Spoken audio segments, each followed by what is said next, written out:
বন্ধুরা নমস্কার। আশা করি আপনারা ভালো আছেন। আজকে যে আমাদের বিষয় আছে ওটা হচ্ছে চোখের ব্যাপার। ল্যাক্রিমেশন, চোখ থেকে সামান্য থেকে বেশি জল বেরোনো, মনে হয় কাঁদছে, কান্নার জল, এটাকে বলা হয় ল্যাক্রিমেশন। এটা কোনো রোগ নয়, এটা একটা লক্ষণ। কারণ কি হতে পারে ল্যাক্রিমেশনে? চোখ সম্বন্ধিত কারণ হতে পারে কনজাংটিভাইটিস, অ্যালার্জি, তারপর ব্যাকটেরিয়াল ভাইরাল ইনফেকশন। চোখের মধ্যে ধুলো যাওয়ার জন্য, বাইরে থেকে কোনো বালি যাওয়ার জন্য, কোনো বাইরেকার বস্তু থেকে কোনো আঘাত লাগার জন্য, ড্রাই আই সিনড্রোম, চোখ শুকিয়ে যাওয়া, রিফ্লেক্স জল আসা, ব্লেফারাইটিস, চোখের পাতা ফুলে যাওয়া, কর্নিয়াতে ঘা হয়ে যাওয়া কিংবা আলসার, চোখের পাতাগুলো ভিতর দিকে মুড়ে যায়, যেটাকে বলা হয় এন্ট্রোপিয়ন। চোখের ভিতরে ভিতর দিকে চলে যায়। আমাদের চোখ থেকে যেটা কান্নার সময় যে জল বেরোয় তার ন্যাজো ল্যাক্রিমাল ডাক্ট ব্লকেজ, তার সেখানে একটা ব্লকেজ হয়ে যায়। রিফ্লেক্স কারণ হচ্ছে ধোঁয়া, ধুল, বাতাস, তেজ আলো, ঠান্ডা হাওয়া কিংবা পেঁয়াজ যখন আমরা কাটছি তখন আমাদের ল্যাক্রিমাল গ্ল্যান্ড থেকে জল বেরোয়। অন্য কারণ হচ্ছে অ্যালার্জি, সাইনাসের সমস্যা, সর্দি, জ্বর, চেহারার যে দাঁতগুলো আছে তার মধ্যে কোনো রকম সমস্যা, মানসিক তনাও কিংবা ভাবনাত্মক কারণ, হরমোনাল অসন্তুলন আর বয়স বাড়ার সঙ্গে হয়। লক্ষণটা কি? চোখ থেকে বারে বারে জল আসা, মনে হয় যে কাঁদছে, জ্বালা এবং চুলকানি, চোখ লাল হয়ে যাওয়া, চোখের মধ্যে মনে হয় যে কেউ ছুঁচ চুবোচ্ছে, জল যখন বেরোচ্ছে তখন চোখ থেকে আবছা আবছা দেখা যায়, চোখের আশাপাশি ফুলে যায়, সংক্রমণে ভিতর থেকে গাঢ় জলের মতো বেরোয়। আমাদের কান্নার সময় চোখে জল যেটা বেরোচ্ছে সেটা ল্যাক্রিমাল গ্ল্যান্ড দিয়ে তৈরি হয়। সামান্য রূপ থেকে চোখের যে জল বেরোচ্ছে কান্নার সময় সেটা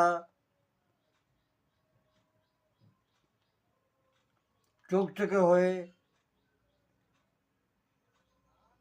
পংটা, ক্যালিকুলি, ল্যাক্রিমাল স্যাক, তারপর ন্যাজো ল্যাক্রিমাল ডাক্ট থেকে নাকে চলে যায়। ল্যাক্রিমেশন তখন হয় যখন চোখে কান্নার জল বেশি তৈরি হয়। এই যে কান্নার যে জল বেরোচ্ছে সেটা যদি বন্ধ হয়ে যায়। এর মধ্যে হোমিওপ্যাথি কী কী ওষুধ আছে আসুন আমরা দেখি। আমাদের হোমিওপ্যাথিক ওষুধ হচ্ছে নাম্বার 1 ইউফ্রেশিয়া।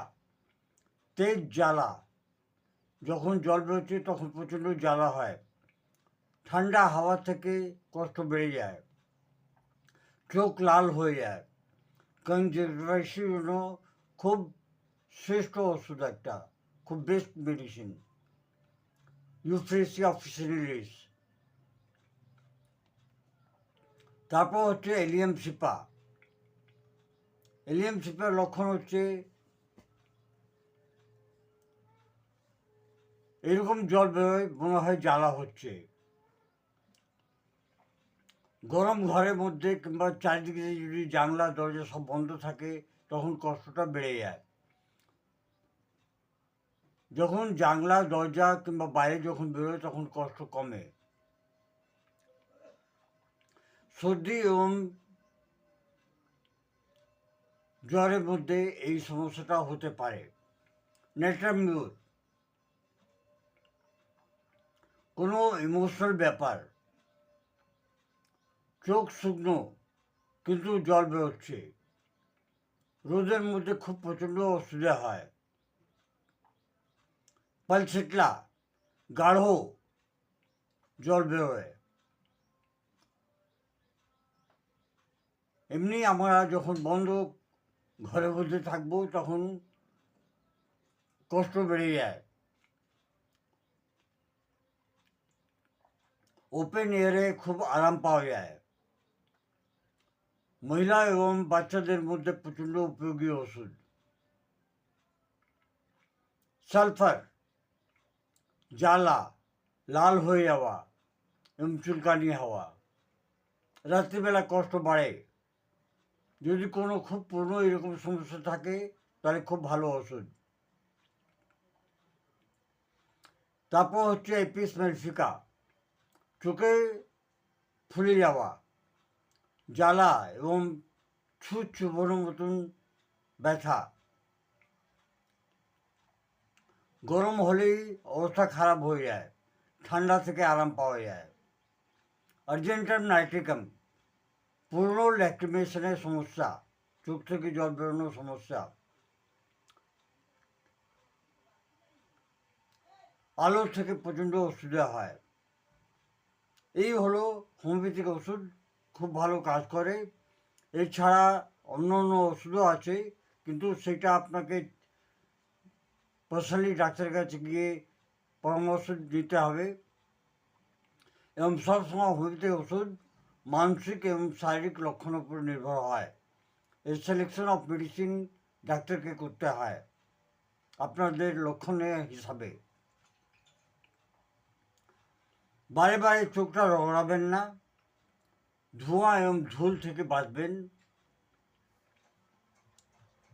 চোখটাকে পরিষ্কার রাখার চেষ্টা করবেন। মোবাইল স্ক্রিন কিংবা ল্যাপটপ খুবই কম ঘাঁটুন। নাকে কিংবা সাইনাসের কোনো সমস্যা থাকলে তার চিকিৎসা করান। ধন্যবাদ বন্ধুরা, আশা করি আপনারা এই ভিডিওটাকে লাইক করবেন, ভালো করে শুনবেন। আমার হয়তো বলতে কোনো অসুবিধা হচ্ছে, তার জন্য ক্ষমা প্রার্থী। ধন্যবাদ। Long live homeopathy, long live Hahnemann.